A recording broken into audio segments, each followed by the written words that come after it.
KTN खिलाफत news, खबरें आपकी, नजरिया हमारा। आदाब नाजरीन, मैं हूं शकील सिद्दीकी। आप देख रहे हैं KTN खिलाफत न्यूज़। नाजरीन, आपको बता दें कि उत्तर प्रदेश की राजधानी लखनऊ में समाजवादी पार्टी कार्यालय पर सपा प्रमुख और पूर्व मुख्यमंत्री अखिलेश यादव ने प्रेस वार्ता के दौरान उत्तर प्रदेश की योगी सरकार पर निशाना साधा। उन्होंने कहा कि उत्तर प्रदेश की योगी सरकार किसानों के साथ अन्याय कर रही है, किसानों के साथ जो वादा किया था उस वादे को पूरा नहीं कर रही है। वहीं उन्होंने कहा कि हमारी चलाई हुई तमाम योजनाओं को नाम बदलकर उसका क्रेडिट भी योगी सरकार लेती जा रही है। वहीं एक सवाल के जवाब में बिहार चुनाव पर बोलते हुए उन्होंने कहा कि बिहार में जिस तरह से तेजस्वी यादव की जीत को हार में बदला गया उसे पूरा देश जानता है, और जिस तरह से एक असंवैधानिक तरीके से जो कार्य हुआ है बिहार में, उसको लेकर पूरे देश में एक तरह से आक्रोश भी लोगों में देखा जा रहा है। वहीं पर 2022 के आगामी चुनाव को लेकर चर्चा करते हुए उन्होंने कहा कि समाजवादी पार्टी उत्तर प्रदेश में 2022 में अपना परचम एक बार फिर से लहराएगी। समाजवादी पार्टी ने उत्तर प्रदेश में विकास किया है और विकास के तमाम ऐसे काम किए हैं जिसका लाभ आज सत्तारूढ़ दल योगी सरकार उठाती हुई दिख रही है। हमारी तमाम ऐसी योजनाएं हैं जिन योजनाओं को उन्होंने अपनी योजनाओं को बताकर प्रदेश की जनता के सामने पेश किया। अखिलेश यादव ने कहा कि बिहार में जिस तरह से नीतीश सरकार ने सरकारी मशीनरी का दुरुपयोग किया है, सत्ता की हनक का जो लाभ उठाया है, जिसके चलते महागठबंधन जो जीत हासिल कर रहा था उसको रोकने का काम किया गया और चुनाव आयोग की भूमिका पर भी बड़े सवाल खड़े किए हैं। अखिलेश यादव ने कहा कि हम यूपी चुनाव में एक सीट जरूर लेकर आए हैं, लेकिन हमारा वोट प्रतिशत भी बढ़ा है और हमारे कार्यकर्ता पूरे जी जान से प्रदेश की जनता से मिल रहे हैं, लोगों तक पहुंच रहे हैं, उनकी समस्याओं को भी देख रहे हैं और हम 2022 में पूरे बहुमत के साथ में एक बार फिर से सरकार बनाएंगे। देखिए हमारी ये खास रिपोर्ट। सरकार को कभी पैसे की कमी नहीं होती, इसलिए मैं जानना चाहता हूं आखिरकार ये सरकार किसकी है? क्या ये सरकार जनता की नहीं है? क्या ये सरकार गरीबों की मदद के लिए नहीं है? आप इतना बड़ा फैसला ले रहे हैं, देश दुनिया में आप न जाने क्या क्या कर रहे हैं, टाइम्स स्क्वायर तक में प्रचार कर रहे हैं आप। क्या आप समझते हो भगवान केवल आपके हैं? क्या ये गरीब बैठे इनके भगवान नहीं? क्या भगवान हमारे नहीं? ये भगवान सबके हैं और हम सब चाहते हैं विकास, हम सब खुशहाली चाहते हैं। और हम तो मुख्यमंत्री जी को याद दिलाना चाहते हैं, जिस ऑफिस में आप फैसला लेते हो, जिस टेबल पे, जिस कुर्सी पे आप बैठते हो, वो भी समाजवादी सरकार का बनाया हुआ लोक भवन है। अगर नहीं है तो आप बता दो, आप वहां से फैसला मत लीजिए, छत पे बैठ कर लीजिए फैसला। किसने रोका है आपको? बताओ। आदरणीय हमारे रामलोटन तिवारी जी, उनको इस उम्र में अन्याय का सामना करना पड़ेगा। अपमानित होने के लिए इस उम्र में इतने सम्मान पाने वाले व्यक्ति के लिए इतना अपमान। और जहां तक अधिकारियों का सवाल है, अधिकारियों के साथ हमने भी काम किया है। यही अधिकारी झुक करके जाते थे किसानों के पास और कहते थे ऊपर मत बताना, जो समस्या है मुझे बता दो, हम पूरी कर देंगे आपको। इसलिए मैं सरकार से कहना चाहता हूं कि पुण्य काम के लिए आप जमीन ले रहे हैं। ये सदियों हजारों साल के लिए जमीन जा रही है इनकी, इनके पूर्वज यहां रहे। अब ये पूर्वज को भूल करके जमीन देने जा रहे हैं, अगर तो सर्किट रेट बढ़ाइए। समाजवादी सरकार ने एक्सप्रेसवे बनाने पर सर्किट रेट बढ़ाया था और सर्किट रेट कम से कम ऐसा किया था कि कोई किसान को बुरा ना लगे, क्योंकि जब वो मार्केट देखता है, जब उसे याद आता है कि मार्केट में तो ये वैल्यू है उस जमीन की और हमसे तो सरकार ऐसे छीन लेगी। आप बताइए, सरकार जब ले लेगी वहां, मान लीजिए कल को वो एयरपोर्ट प्राइवेट हो जाएगा, तब कौन मुनाफा कमाएगा? हमारे गरीबों किसानों की जमीन लेकर के आप मुनाफा किसी और को कमाना चाहते हैं? तो कम से कम सर्किट रेट बढ़ा करके, और ये पुण्य काम होने जा रहा है, 6 गुना इनको जमीन का मुआवजा मिलना चाहिए।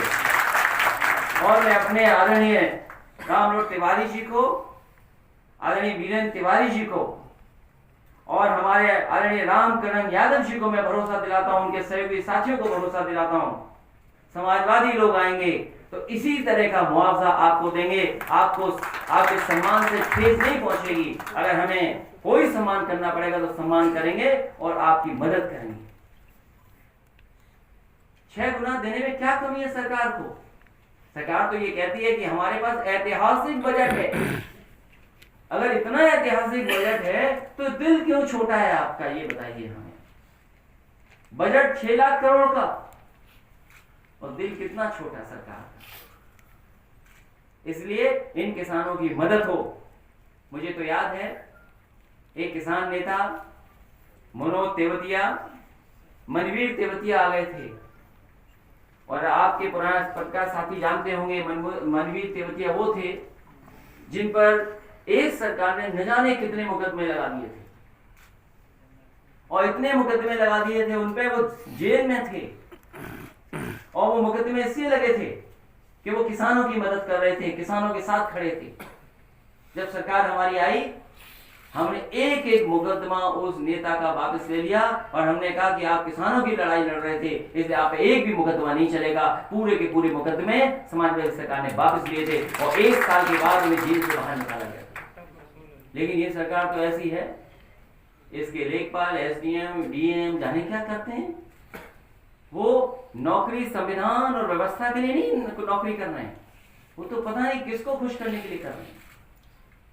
इसलिए इन किसान भाइयों को मैं धन्यवाद देता हूं कि आप यहाँ आए हैं, हम लोग आपके साथ खड़े हैं। और समय आने पर, अभी तो सरकार से हम भी मांग करते हैं, और समय आने पर आपको इसी तरह का मुआवजा दिया जाएगा। अगर विकास के रास्ते पे ले जाने के लिए आप खड़े हैं तो हम भी आपके साथ खड़े हैं। और जितना भी कार्य हुआ है, कई कार्य ऐसे हैं जो अभी भी यादगार कार्य हैं 4 साल बाद भी। जो पानी हम लोग देखते हैं और पानी में कभी कभी दिए की जो दिखाई देता है, दिए की रोशनी, मुझे खुशी है इस बात की कि वहां के घाटों को अच्छा करना, रिस्टोर करना, और कुछ पानी परमानेंट बना रहे, उसकी व्यवस्था के लिए पंपिंग स्टेशन अगर किसी ने बनाया था तो समाजवादी सरकार ने बनाया था।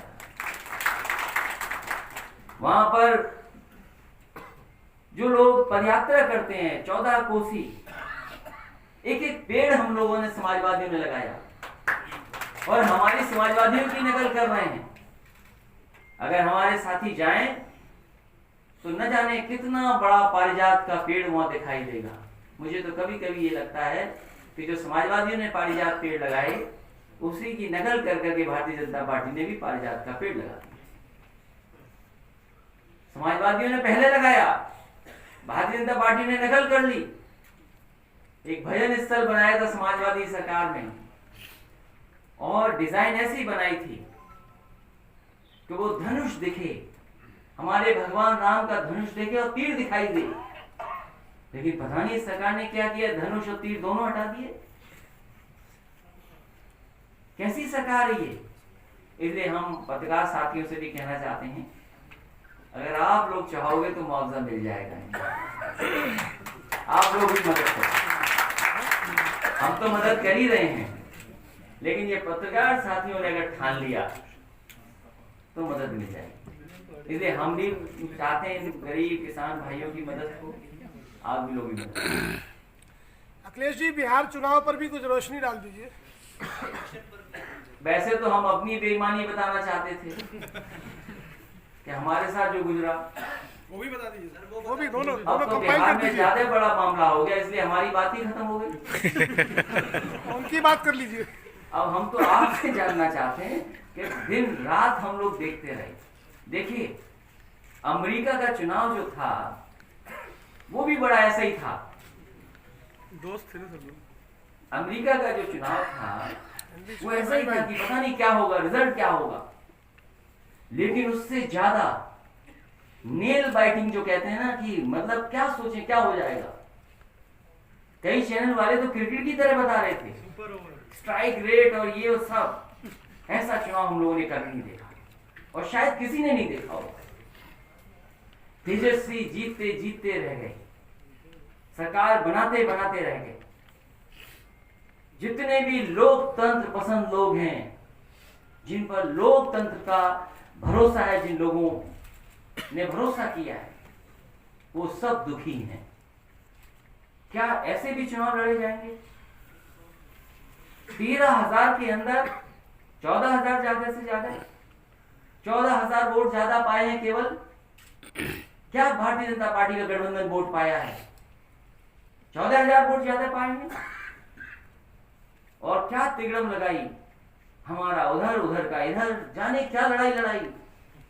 यही बीजेपी की है खासियत, यही हुनर उनके पास है। नहीं, उनसे सवाल पूछने पे वो तो बता रहे हैं कि दीपावली बाद 50 लाख नौकरी देने जा रहे हैं उत्तर प्रदेश में। नौकरी का सवाल तो ऐसा है कि मजदूरों ने दिखा दिया क्या नौकरी दी इन्होंने। और फिर अगर ये नौकरी दे रहे हैं, अगर ये नौकरी दे रही है सरकार, तो विभाग है, किस जगह नौकरी दी है वो आंकड़े बता रहे हैं। किससे आंकड़े छिपा रहे हैं आप? और मैं तो नौजवानों से कहूंगा, एक समय आएगा जब हमें भी अपनी बातें रखनी होंगी, कहनी होंगी। उस समय कहेंगे, कोई न कोई योजना ऐसी लाएंगे जिससे दिखाई देगा कि हाँ, ये सरकार दे सकती है नौकरी और रोजगार। क्या अगर आप मेट्रो का ही गिन लीजिए, तो ये सरकार आंकड़े नहीं बताएगी कितनों को नौकरी दी। इससे पहले तो करोड़ों को नौकरी दी थी, अब लाख क्यों दे रहे हो? 1 करोड़, कई करोड़ कहा था। और फिर देश के प्रधानमंत्री जी से उद्घाटन कराया था, और फिर 4 लाख करोड़ का इन्वेस्टमेंट की बात हुई थी। वो